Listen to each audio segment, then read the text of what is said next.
You're trying to scoot in there alone. It pinballs to the crease. Let's get it. Oh my God!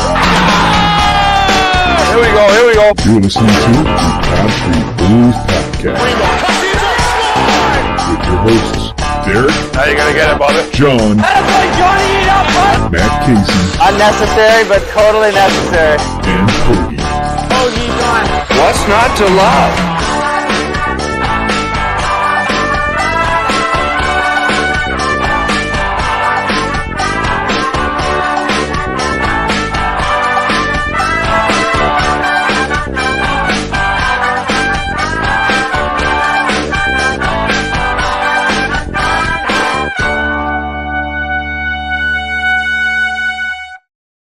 What's going on, everybody? Welcome to another episode of the Street Bullies. My name's Derek. And I am John. What's going on, everybody? And we are joined by Hoagie. What's up, man? What's going on, boys? Casey was supposed to be here, but we're one Matt less. We're one Matt less. One Matt less, yes. Whether he's on vacation, whether he decided to ditch us like John did the other week, it doesn't matter at this point. But we know why he's not here, though, right? It was a joke. It was a joke. Which is a bad joke. Anyway, though, the future of the Flyers is here. You don't get it, boys. The future of the Flyers is here. Cam York, Owen Tippett, goals tonight against the Rangers. Yep, leading 2-0 after one. It's ginger time, baby. It is ginger time. I bet the over. The ginger time to shine. What was the over, John? 5.5. Kind of mad you didn't consult me. Well, because the last time I consulted you, I lost. Fair point. Like by a line. Oh, like a lot. Yeah, I know. It wasn't even close. Well, speaking of future, we're going to discuss somebody who really has no bearing on the Flyers' future here for the week. But first, we want to get to a couple of the games that happened this week. We've got the Minnesota game, the Toronto game, and obviously the game that is currently happening that you folks will know about in the morning if the Flyers won or lost. Currently, it's what, 2-0? 2-0. John, 2-0. Yep. John mentioned it. Tippett had one. York had one. Awesome stuff. Second period starting right now. But going back to this past week, the game on the 29th against Minnesota, 4-1 loss. Noah Cates' first game as a Flyer. Anything you guys see, John, I'll go to you first. Anything that you see, good, bad, take anything away from this game? I mean, honestly, it's hard for me to take anything away. Noah Cates looked all right. Did he score a goal? Right? I don't think in that game. No? Was it not that game? No. Oh, well. I think that was a couple chances. Frost's goal or something like that.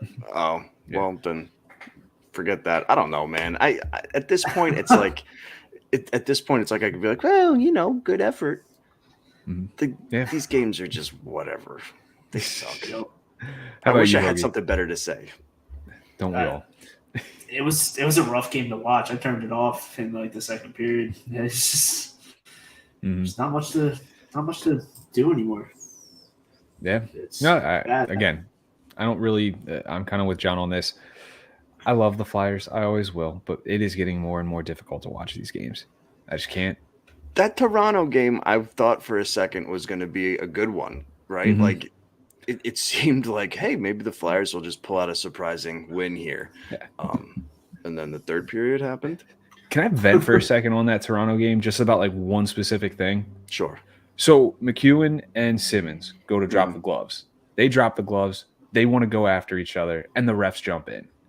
I know, really, come on. In what world, if you're a referee, all right, John, Hoagie, me, we're referees, and we see those two guys wanting to beat the piss out of each other, which one of us is getting in their way?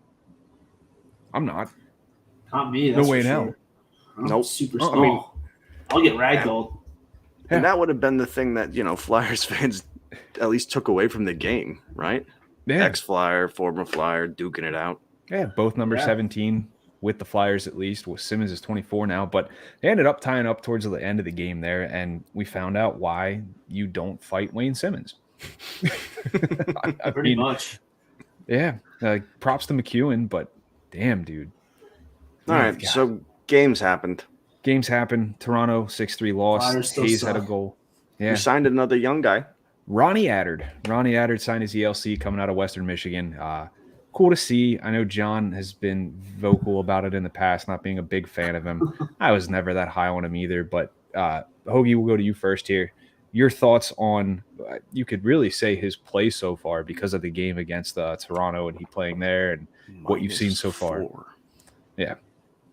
I can't say anything to his play. I haven't watched him play. But highlights that I have seen from when he was in college, he looks like a big, awkward skater to me. Just from what I've noticed in replays, I'm like, what? Where is that stride coming from? It's just like, makes no sense. But good for him. I mean, it's a right-handed defenseman. They're hard to come by, so maybe he can help the Flyers down the stretch. Who knows? Sure. All right, John, your turn to vent here. Well, I mean, you had to sign him. Listen, he's had a really good college career. You had to sign him. Do I think that he is an NHLer? No, I don't. I don't think he ever will be. I don't think he'll put a complete game together in order to hold his own on a competent 6-man blue line. You look at yesterday, what was a -4. Yes, it was his first game in the NHL. He had no, I mean, this team sucks. He had no time with Lehigh Valley. I get it. But I don't know. I think it's one of those things where it's like we want to be excited about this guy because there's nothing else going on. But I hope he proves me wrong. And again, they had to sign him. I don't see it. Now, I don't want to misinterpret this because obviously I don't want to piss anybody off. But I was listening to Snow the Goalie here earlier today, and one of the guys had mentioned about Adder being a potential middle pairing guy, like that second pairing. Potential. Obviously, we know that word all too well here in Philadelphia. Personally, I don't see it. I'm not a scout. I'm not somebody that followed this guy's career, to a T, but it'd be nice. I mean, listen, there's some hope because I think that there were a lot of people skeptical about his play from the USHL to college, right? I think that a lot of people just felt like he wasn't going to put it all together and even be a successful college defenseman, and he turned out to be. I mean, use the term defenseman lightly, of course. Sure. So, I mean, if he puts it all together, great. Maybe, he does have that offensive pop. I'd be shocked if he puts it all together. And that's that on that. We've been led to believe he can. Sorry, Hoagie. No, I'm just shocked that, someone said he could be a middle pairing defenseman for the Flyers. I feel like our middle pairing is kind of shored up for a little while from what we've talked about. Replacement, if you will. Maybe, but no. But is that the guy that's going to do it, or is Cam York? Right. From what I'm hearing from John, he's not going to put it all together. So right. I was just that doesn't make sense. Guys. I know, but it just doesn't make sense. No. I mean, it'd be fantastic if it'd be fantastic if he could, but guys like this, they show great flash and they show that they're great on the offensive side of the puck. But maybe I'm old school in this belief. Maybe I'm just one of those old hockey guys. I don't know. I like my defensemen to play defense. I like them to be good on the other end of the puck, the end of the puck that they are, it's in the name of their position. Well, and my theory about a guy like Goddard too, where it's like, we signed him and we were in a position where we were able to put him right on the Flyers because why the hell not at this point, right? But I do think that if we didn't need to do that, if we were in a different circumstance where we would be putting him in Lehigh Valley, I really think he would be one of those players where you always found some reason not to call him up. Right. Mm-hmm. There would just be a safer option than him. Yeah, I think you're right. I think that, no, not always. Shut the hell up. Think of the prospects that they have. You've got York ahead of him in the pecking order, which honestly, at this point, I don't even know if I'd count him because I think he's going to be a steadfast NHL defenseman. Zamula potentially as well. Yeah, steadfast. I know words. Nice. I know a few words. Big words.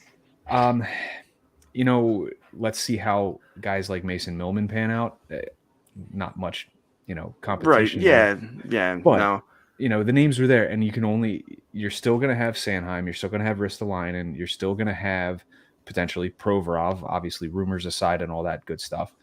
But, I mean, that leaves 3 positions. So and I think in an ideal circumstance, like for me at least, your prospect is York, and the rest of that blue line is filled up with sure NHL defensemen. Yep. Mm-hmm. But yeah, that's just me. But I already think we've spent way too much time talking about Ronnie Haddard. Yeah, well, it's time to spend way too much time talking about another guy, which is the reason Haddard was in the lineup, and that's Keith Yandle. Keith Yandle's Ironman streak coming to a close at 989 games, 11 games short of that 1,000-game mark. Incredible, very admirable. I respect the hell out of the guy. I think that's an incredible feat, coming from a guy that watched Cal Ripken play in like 2,000-something straight games.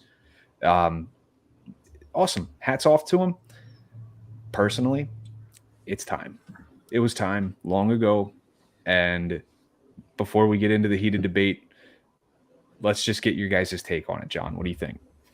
Well, I think I'm going to start triggering the debate because I'm a little torn on this one, because I was we more. all are, though. Yeah, I was of the mindset where it was like, I don't give a damn about this guy's Iron Man streak. Like, you got to get him out of the lineup before it's way too late. Mm-hmm. We obviously, respected his streak and kept him in the lineup. And and at this point, what he's at 987? 89. I think it was 89. 989. And are these all the games in his career, or did he No. No. So is he over 1,000 games? He has hit 1,000 games as of last year. He did the ceremony with the Panthers. Gotcha. Yeah, the silver stick. Yep. I could see just a reason to keep him in because, why the hell not? And I understand it's we want to get other guys in there, but do we really need to see what Nick Seeler is anymore? Do we need to see what Connaughton is anymore? Mm-hmm. So there's part of me that thinks on that side, and then there's the other part where it's you need to earn your way into the lineup. And sorry, man, but you suck. Mm-hmm. Fair point, Hoagie. No,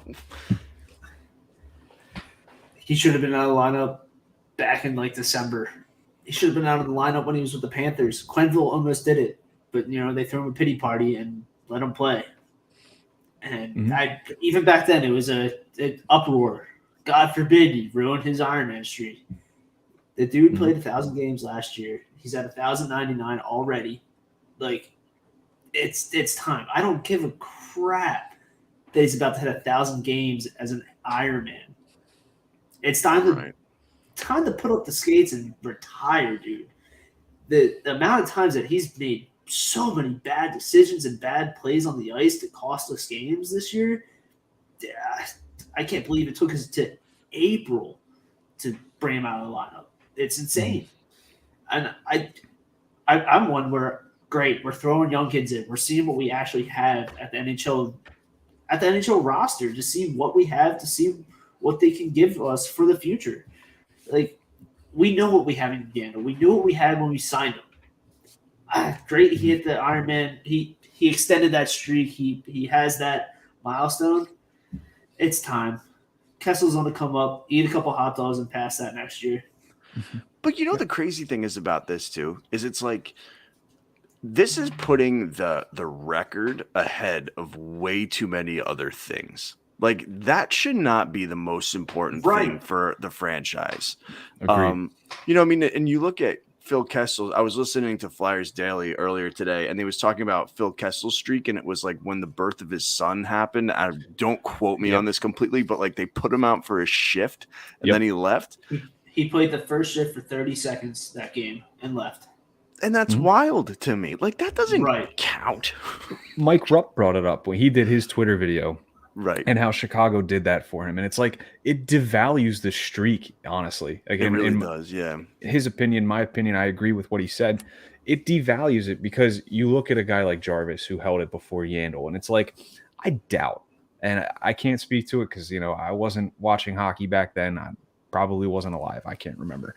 I doubt that they put him into a game for 30 seconds. And if I'm wrong, whoever's listening can prove me wrong, please do. I'd like to learn more, but it wasn't like that back then. You don't play for 30 seconds and then all of a sudden, hey, I got to 1,000 games and I played a total of 3 hours of hockey.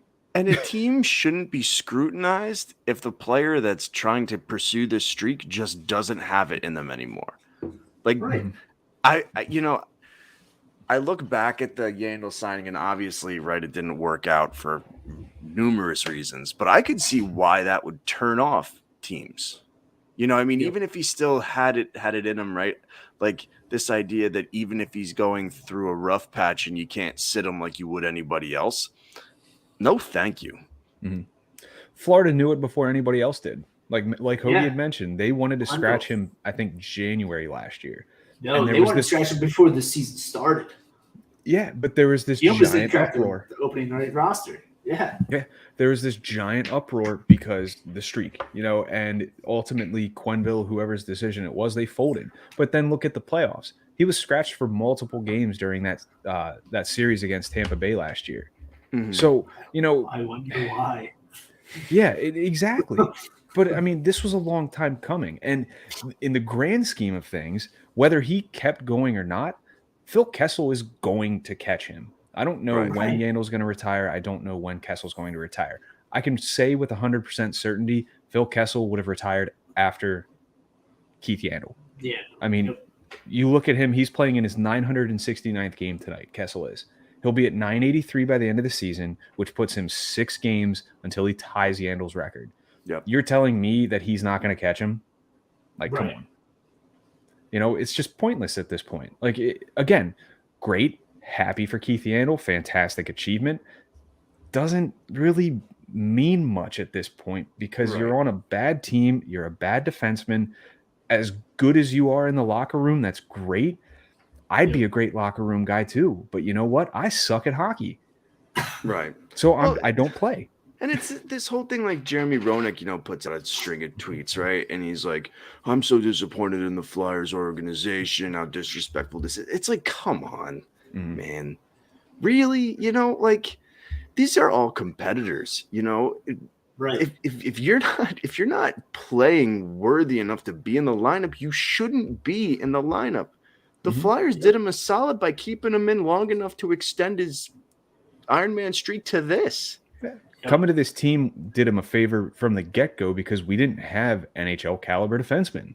Right. So right then and there, he knew that was his opportunity. Right. Like, I wanted to come here. We know why you wanted to come here now because you knew you weren't going to be taken out of the lineup until there were other options. And there wasn't. Right. Right. Yeah. You know what's wild? Jeremy Roenick went on to say, shame on Mike Yeo for making this decision. Like, what free agent is going to want to play for Mike Yeo?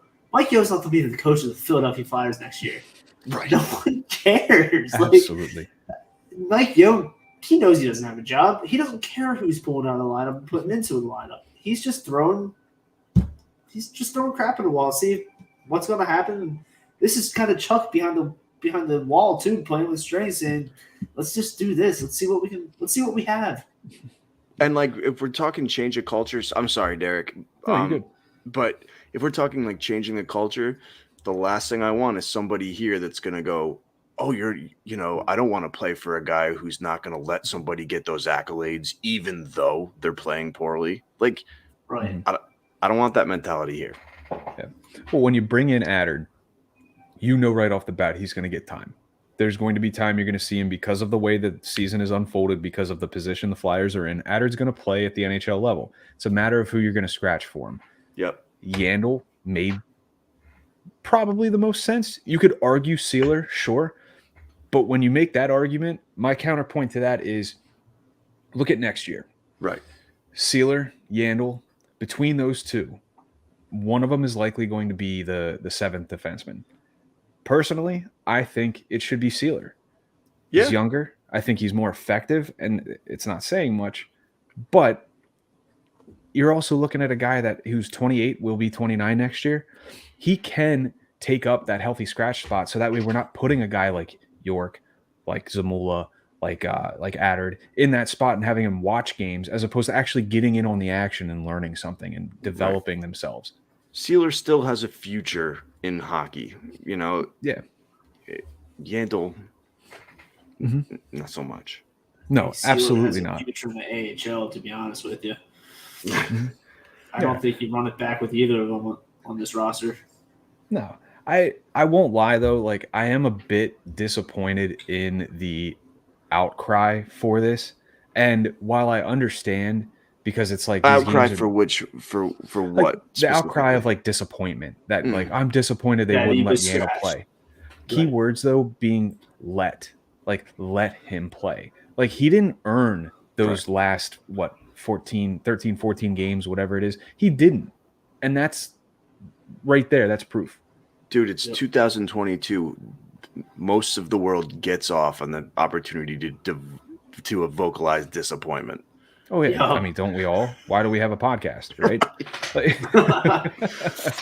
No, but it's almost sad. Like Carlo Koliakovo sent out a tweet and was like, "This is embarrassing." Like even Kevin Weeks decided to add it that it was kind of like the connotation where he's like, "This is kind of disappointing," and I'm like, "Dude, like while I get it and I understand where you're coming from, these guys don't follow the Flyers like we do. Like they're following the NHL, which broader spectrum, sure, And all of them are players. They're former or players. former players, yes. yeah, active within hockey at one point, which none of us are.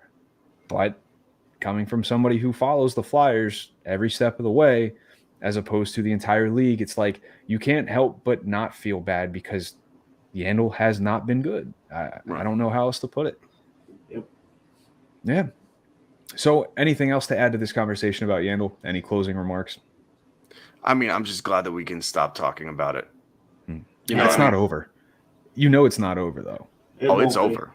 It's over. Well, the streak is obviously. I mean, but that was the only thing that I wanted to talk about in regards to Yandle was the streak. Like, oh yeah. Listen, we thought he would be scratched the game after his Iron Man streak. We were hoping, yes. Yeah, right? Crossing our fingers. I mean, it's way past that now. All right. Mm-hmm. He played for long enough. Move on. Yep. Agreed. Yeah. Nothing more to add to that aside from jumping from one of the boys to the other. His guy, Kevin Hayes. We're talking about what we've been talking about the past couple weeks, whether these guys should stay or go, circumstances surrounding that as well. First guy we want to get to, which we're probably going to spend the most time discussing, is Kevin Hayes, mostly due to his play, his stature on the team, and the contract, what he's making. So getting down to it, we want to break down whether he should stay or go. And obviously, this is all opinion-based. We're going to kind of look into it and see what the best course of action is. So, John, I feel like I start with you all the time. So, Hoagie, I'm going to start with you this time. Again? I'm not.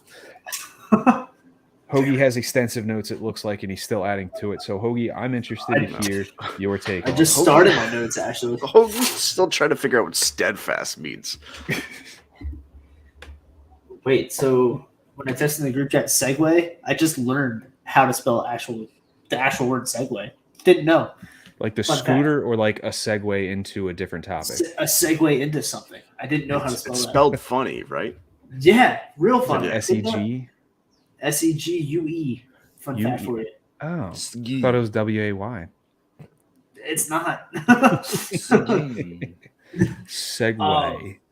So, Kevin Hayes. Segway. Yes, Kevin Hayes. He's all right, good points, Hoagie. All right, my turn. He's a part of the core. He's staying. He's not going anywhere. As long as his core is structurally sound, based on how many surgeries he's had over the past year, he's not going anywhere. I can't see them blowing up the middle six center and bringing somebody in for that value. I think they're running with him. I think Fletcher was like, this is our guy back 3 years ago when we signed him or whatever. I think this is your second line center for the time being until 2026. Okay, John. Well, I mean, and just to get a little bit more specific, this is a part of the Fletcher core, right? We had so many players from the past regime. This is really the first Fletcher guy, right? Right. So for that reason, he's not going, but there's so many more, right? I mean, he provides the positive culture that this team needs in this locker room. Okay. I mean, needed at all times in this, you know, but like, at least, again, I say this all the time. We don't have any inside scoop. We don't spend any time in the locker room, but it seems like he has a very positive impact as a leader to this team, creates a very light culture. We saw it the first year he was in Philadelphia, and they succeeded in that culture, right? He's really struggled with injuries, but now he's starting to kind of pick it back up. He's looking a little bit more like the Kevin Hayes that, we saw the first year. But the other reason that he's staying not so positive is his value is not very high right now. Who's is on this team? Right. Honestly. I mean, you would have to throw in some picks to dump this guy's salary. Yeah. You have no choice but to hold on to him and hope that he's the guy that, we know he can be. Sure. Absolutely. And I mean, I'm all on board keeping him. I think that, we lost Nolan Patrick. Obviously, we've lost a lot of centers to injury, including Couturier. Lawton was out for some time as well. Like, Hayes, in my opinion, showed his true value after Giroux had been traded. Yeah. You're looking at a guy that stepped up into that leadership role. We already knew he was a vocal leader. We've seen the mic'd up clips. We've seen, all of those videos the tunnel clips. Yep. Exactly. Like, that guy is the heart and soul of that team to an extent. Like, he is just this vibrant life that is in that locker room on that team that, really gets things amped up and geared up and gets these guys ready to go. But like, on the ice, when we're looking at how he's done, he's got, I think, 9 points in the last 7 games since Giroux was traded. That's not counting the Ottawa game because he wasn't traded before the Ottawa game, to my knowledge. I think. No, it's the Islanders game that was the first game. So, regardless, not discounting the Ottawa game, 9 points, 7 games. He's averaging about 2 minutes more on ice. He's got more responsibility now that Giroux's gone, and he's been up to the task for the most point. So, you're seeing him shine. You're seeing him start to an extent, thrive. Now that, the real leader of this team is gone in Giroux, and that's what you want to see. Am I wrong? No. I mean, no. And the scariest thing is, like, he's one of the more sure things we have at center right now. He's the only sure thing we really have at center. Right. I mean, Lawton, because, like, you could throw in Kevin Hayes' injury situations if you want to say Lawton's concussion problems, right? But, like, who knows what Sean Couturier is going to look like next year? Yeah. Big if. So you can't trade Kevin Hayes. If you trade Kevin Hayes, you might as well just blow up everything because you're saying rebuild. Right, everything's gone at that point. Yeah, you trade Kevin Hayes too. You're looking at Joel Farabee making a permanent move to center as well. Like, in my opinion, we don't want that, right? I don't. No, he's looked good. I think he's looked serviceable. Right, he's a winger though. Yeah, he's a winger. It's the same argument we've had between Lawton, Giroux as well. Could play center, are good at playing center, but think they're much better suited for the wing. And Farabee's starting to lose that shoot first mentality. He's starting to look to pass again. I don't want him to. Yeah, because look what happened to Giroux when he was paired with Voracek at center. Sure, he lost all of that. Now, playing devil's advocate to that to an extent here, you bring in a guy like Owen Tippett, who we are seeing is a shoot first guy.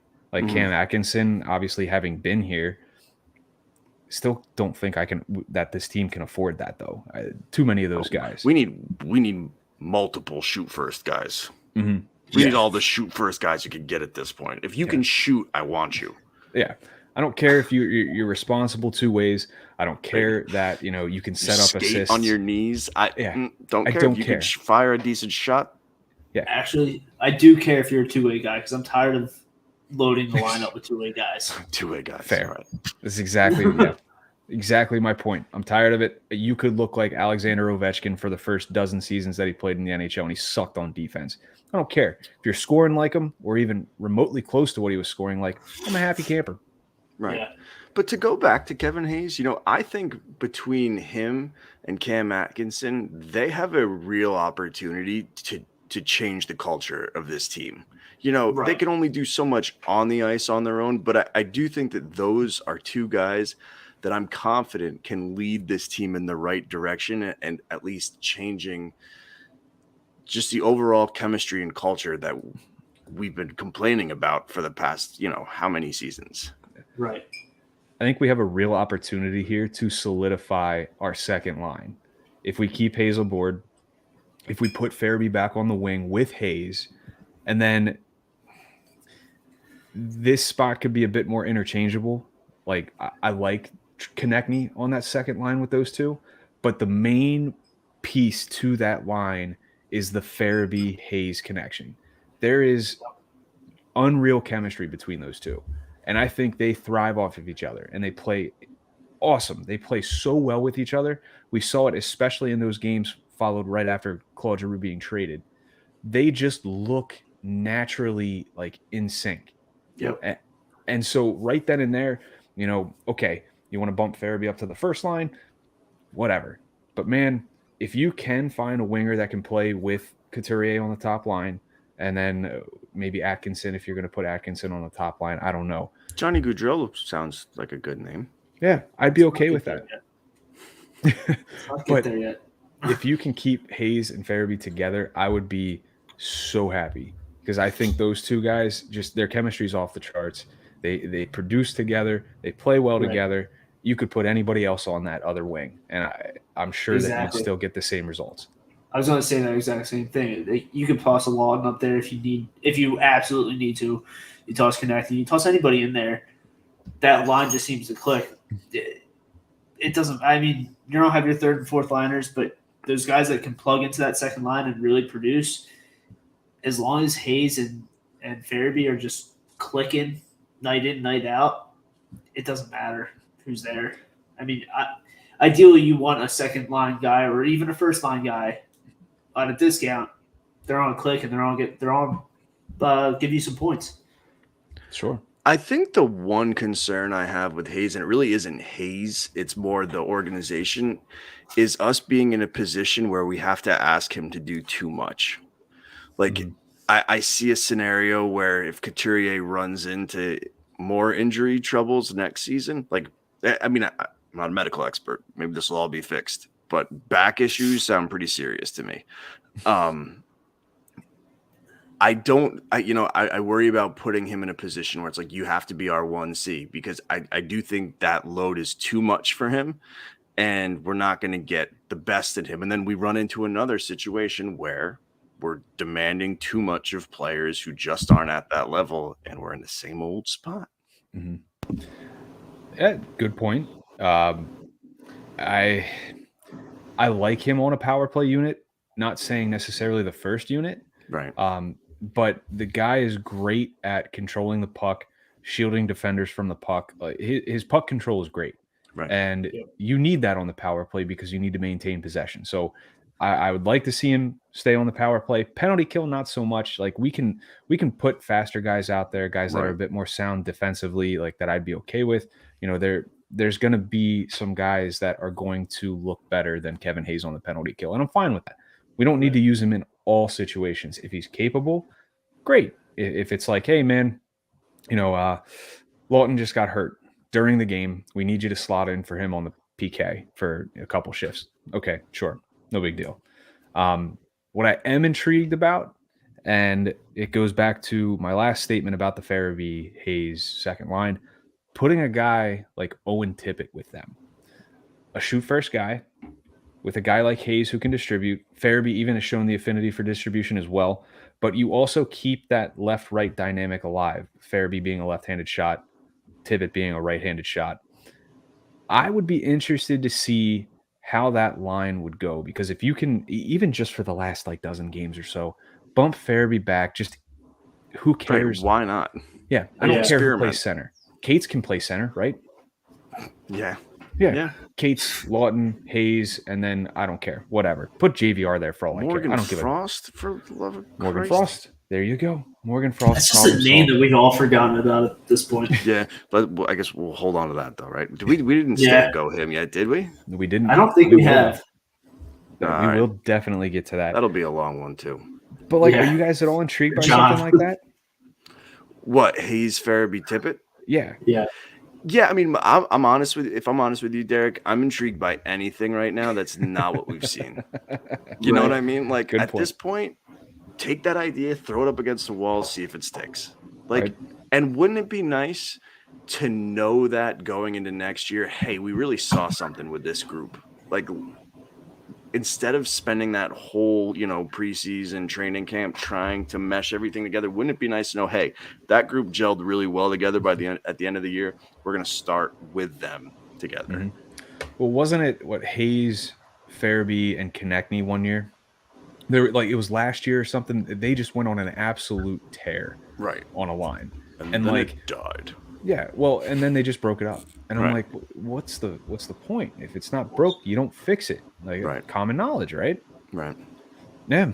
I I don't think we live by that anymore, though. If it's not broke, change it anyway. yeah. Fix it anyway. Right. We're bored. Change it. Exactly. Obviously, we all know kind of where we stand here. Hayes is staying. No brainer, right? Right. I honestly think that he's only in the go discussion for those people who are just like, gotta blow it up. And Blow the actually, entire thing up. Yep. but again, I don't think you're getting anything for Kevin Hayes right now. Nobody wants him right now. So it's not even really a discussion. Yeah. Right. Agreed. So we're going to go from one guy to another here. We want to touch on Zach McEwen, a guy who, to me, and I'll literally just state my point here in about 10 seconds. He's a heart and soul guy. This guy puts it all out there on the line every single night. He's cheap. He knows his role. They need to find a way to keep the guy. Yeah. I mean, he's a flyer through and through. My only thing is you keep this guy as long as you know he can be on your fourth line. I don't want anybody thinking, hey, maybe he could be a third liner. Hey, maybe he could. No. As long as everybody understands this guy is a fourth line energy, momentum changing kind of forward, keep him. I will argue that we did see some offensive potential with him early on. Nope. Couldn't finish. He's fast as hell. Story of my life. But he couldn't finish. And I can relate to.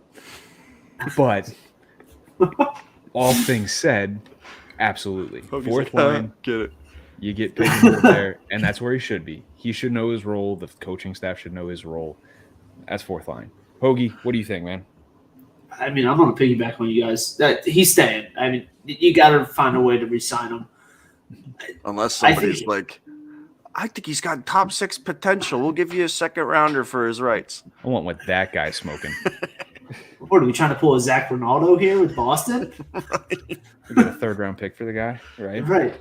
Sorry, continue, Hoagie. I think Zach McEwen knows his role, and I don't think he's going to try to even persuade whoever is the coach or whatever to be like, hey, I need more minutes, because he knows his role. He's the old school fourth line grinder type of guy where he's going to go out every shift, hit the hell out of whoever's in his way, try to get to the puck, and hey, if the fourth line gets a scoring chance, they get a scoring chance. Great. Kind of like our fourth line, 3 years ago that was really clicking with, who was it, Raffle, Bunneman, and whoever the hell ever it was. Right. McEwen's that type of guy. He's on a run over whoever's in front of him and just create havoc. And you know what? I love to see a Philadelphia Flyers fighter every once in a while. He does it, once a week at this point? It's great. It just reminds me of old school Flyers hockey. He's also not just like, if you want to classify it as like a goon. Like, right, he's competent for sure. Exactly. Right. He knows his role. He's not gonna be stupid. He's not gonna be a knack, Albay Kubel type of player. We're just taking third. But he's thriving in Colorado, Hoagie. How could you say that? Shut the hell. Yeah, of course he's thriving in Colorado. I could thrive in Colorado. Holy crap. I could ride the bench and thrive in Colorado. Right? There Get you the go. Keith Yandel treatment, 30 seconds a night. Yeah, Phil Kessel treatment. I love it. I like it. Yeah. Like, this guy is the type of guy, like Hoagie said. He's going to run you over. He's going to be physical. He's going to be tough. He'll be in those battles along the boards, forecheck, backcheck, whatever it is. But he also knows and he's capable of driving some play here and there too. Like, his speed definitely helps. It's a fantastic attribute to have in the type of role player that he is. And if you put him with, I know I'll probably catch flack for this, but like skilled enough players on the fourth line, they could generate some chances. I want, like certifiable people like McEwen on the fourth line. I just want a fourth line filled with those people. Like they clearly have a low ceiling in terms of high-end talent, but they're doing enough, and people are afraid to be on the ice against them. Yeah. So then, impromptu here, but what do you think about Pat Brown then? Yeah, I mean, kind of. I mean, I feel haven't like seen enough of him. Right. Yeah. Right. I mean, and he's one of those guys too. When he's on the ice, I'm like, who's that guy? Right. What number is that? Brown? Like 38? Is that Oscar Lordson? Right. Yeah. No, I mean, I don't know. Like, I don't care who it is. I just want those high energy guys that it's like, you can just get a momentum swing from them. Mm-hmm. Right. And that's what McEwen brings. McEwen. So you say, all right, now I want 2 more of them. Mm-hmm. Yeah. That's the prototype right there. Right. And I mean, even when we picked him off the waiver wire, where we get him from? Vancouver. Yeah.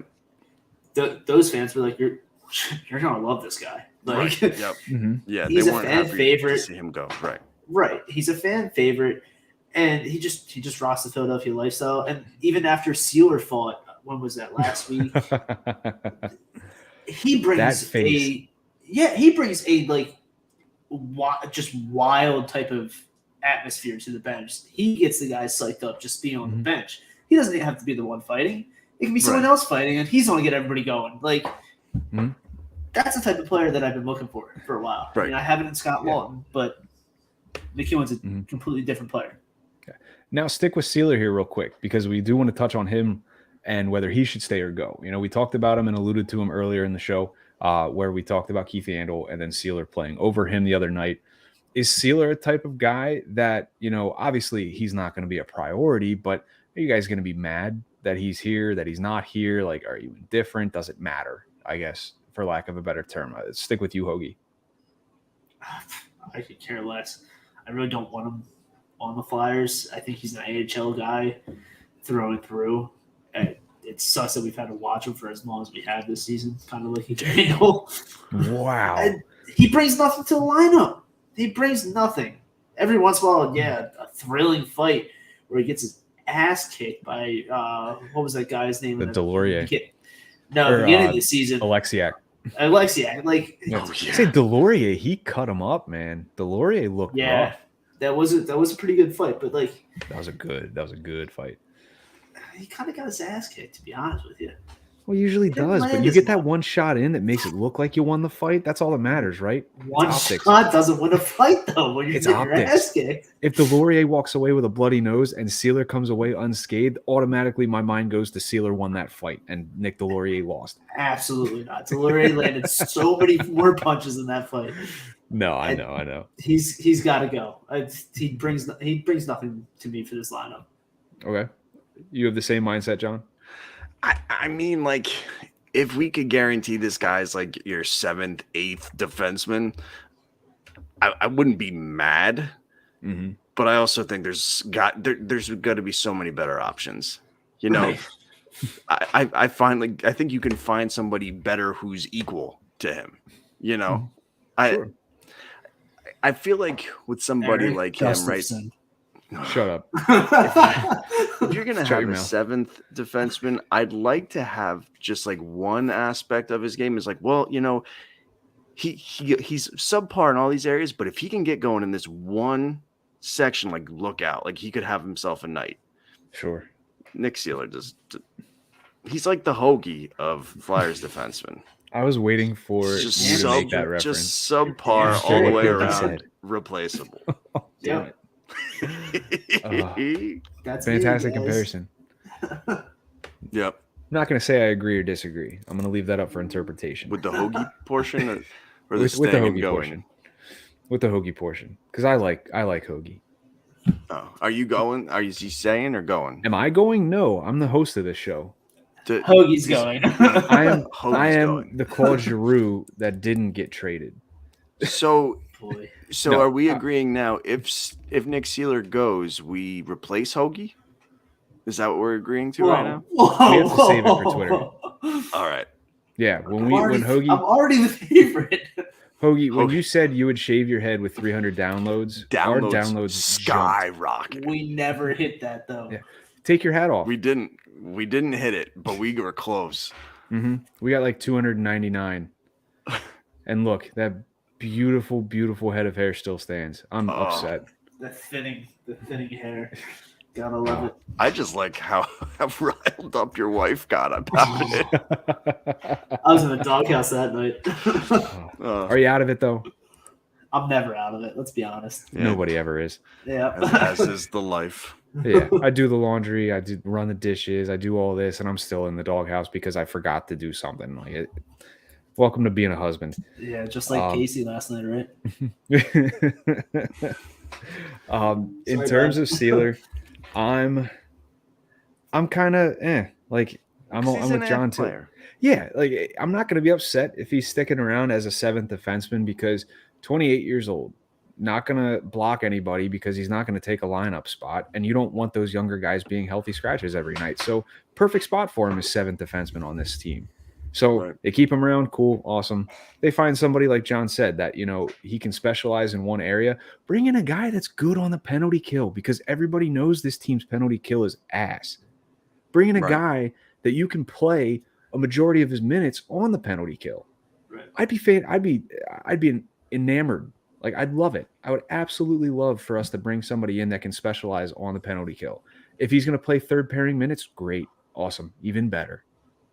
And can he not be from Minnesota? Was Sealer a Minnesota guy too? If it's not Minnesota, it's going to be like Wisconsin or Iowa, one of the surrounding states. Prosser was a Minnesota guy. Like it's like don't we got you all slander Nate Prosser.